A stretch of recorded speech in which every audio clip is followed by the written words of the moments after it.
హైదరాబాద్లోని నాంపల్లి ఎగ్జిబిషన్ గ్రౌండ్స్లో 77వ అఖిల భారత పారిశ్రామిక ప్రదర్శన ప్రారంభమైంది. ఈ ఎగ్జిబిషన్ను మంత్రి కేటీఆర్ ప్రారంభించారు. ఎగ్జిబిషన్తో పాటు పాత పెద్ద నోట్ల రద్దు దృష్ట్యా ప్రజలు పడుతున్న ఇబ్బందులను తొలగించడంలో భాగంగా మొబైల్ ఏటీఎంలను ప్రారంభించారు. నాంపల్లి ఎగ్జిబిషన్కు అంతర్జాతీయ ఖ్యాతి తెచ్చేందుకు తెలంగాణ ప్రభుత్వం ప్రయత్నిస్తుందని అన్నారు KTR.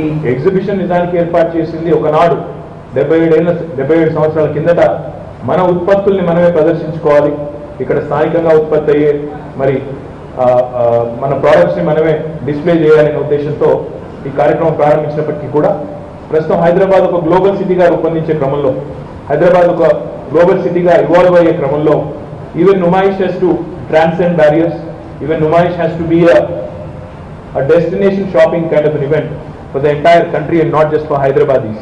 So my request to you, my appeal to you all, like how we all go to Dubai Shopping Festival or some other very popular shopping festivals across the world, I think Numaish also has to transform, transcend and also evolve and become an international destination by itself.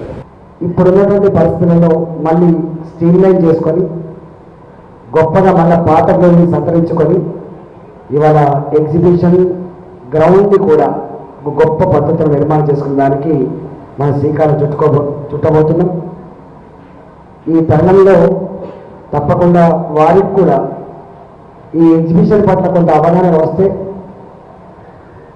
ప్రపంచవ్యాప్తంగా అనేక ఆలోచనలకి నిలయం కాబట్టి వారు advance technology అంటే ఏంటో వారికి తెలుసు కాబట్టి వారి అనుభవం వారి ఆలోచనలు మన ఎగ్జిబిషన్ సొసైటీ అభివృద్ధి కోసం తప్పకుండా మార్పు కోసం ఉపయోగపడేటువంటి ఆస్కారం ఉంది. కాబట్టి దీని తర్వాత కూడా ఈ తర్వాత మనందరితో ఒకసారి రియాక్ట్ అయ్యి మనందరితో ఒకసారి ఇంటరాక్ట్ అయ్యి ఖచ్చితంగా ఎగ్జిబిషన్ సొసైటీ తెలంగాణ రాష్ట్రంలో ఒక కొత్త పుంతలు దొరికే పద్ధతుల్లో నిర్మాణం చేసుకుంటామని చెప్పి ఈ సందర్భం మనం చేస్తా ఉన్నాం.